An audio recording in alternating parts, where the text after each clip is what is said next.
Linda McMahon is, and always has been, a clown. Linda McMahon is out here! Can't have Linda McMahon! And now she's a jester for Donald Trump, a joke of a person who was appointed Secretary of Education as a sort of fuck you to the nation. This dunce who's in charge of our nation's education was reminded that she's a clown today after someone played clown music so blaringly loud that it interrupted this thing for like 10 straight minutes. I'll just play you the full clip because it's a series of disruptions, not just clown music, and it's so funny watching them try to stay on track. But check the timestamps below where we'll discuss the damage that she's doing to our nation's future. And be sure to subscribe to Really American. The funding will come from the Department of Education. So let's talk free speech.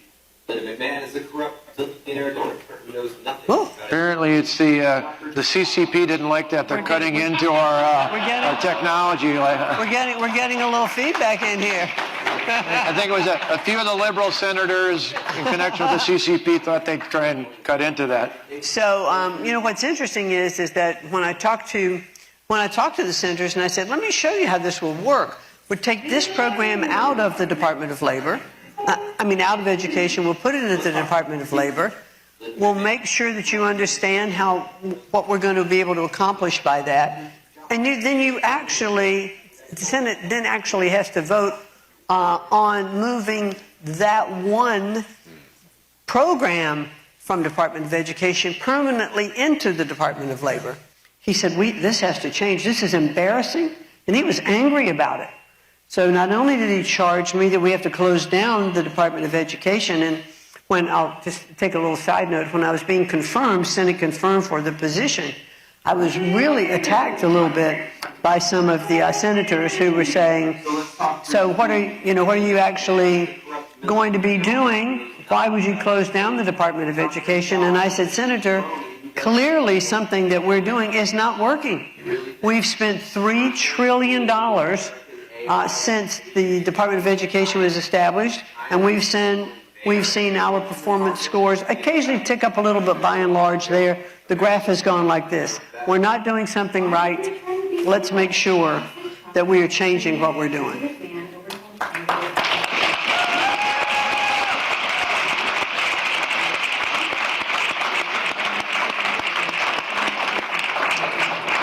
I'm so happy we're getting to share this feed. Yeah, I said it's the wonders of hacking, apparently, in the world of free speech. These folks on campus have dealt with this before.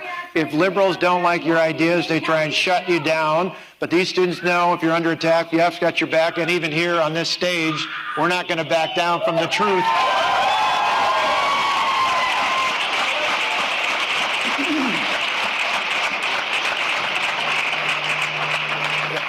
That's what folks do when they have poor ideas. They just try to power over everybody else. And even when it comes to hacking into a system, we're not going to let that happen. But it goes a little bit along with this, not quite the same thing. But I remember my mother telling me one time when I wasn't being very articulate and I was swearing, and now and then.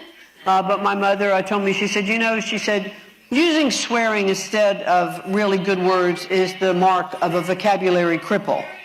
So I thought, okay, well. We know here that, again, this is the sort of thing we've dealt with time and time again, but I'm curious, we talk about, you just talked about reading scores, and one of the things I saw as a governor was if you go from learning to read from about 6 months on until about 3rd or 4th grade, and then from that point, the rest of your time in school, you use reading to learn. And students, sadly, if they're behind on those scores, end up dropping out, and all sorts of challenges there. A lot of, there was a lot of DEI, there was a lot of wokeness in the curriculum. And so it was incredibly eye-opening, to parents who saw that. And so they wanted to make sure that they had more control over the curriculum in their schools. And so for the first time, they were attending board meetings. They were doing a lot of the things that made them involved in what their children's education was. And so that was incredibly important. And I urge parents, go to school board meetings, run for the school board so that you can have impact in what your children are doing, because that is incredibly important. It is so cathartic to watch this ghoul of a woman get heckled by the Curb Your Enthusiasm theme. I love the host desperately trying to blame the CCP as being responsible, as if regular Americans aren't fed up with our Department of Education being run by this rube. I mean, Linda McMahon is so dumb, she thinks that AI is the same as AI steak sauce, and that's not even a joke. She's the kind of woman who believes ChatGPT is a person, but an immigrant isn't. And an idiot like her is perfect for destroying the Department of Education. Just this week, a horde of department employees were officially fired as part of Trump's executive order that aimed to dismantle the department. This is according to reporting from NPR. Nearly 1,400 department workers are being fired as part of a broad reduction in force that began on March 11th. Days later, when President Trump signed an executive order to dismantle the education department, he said, "We're going to be returning education, very simply, back to the states." He also claimed that many department employees don't work at all and that we want to cut people that aren't working or are not doing a good job.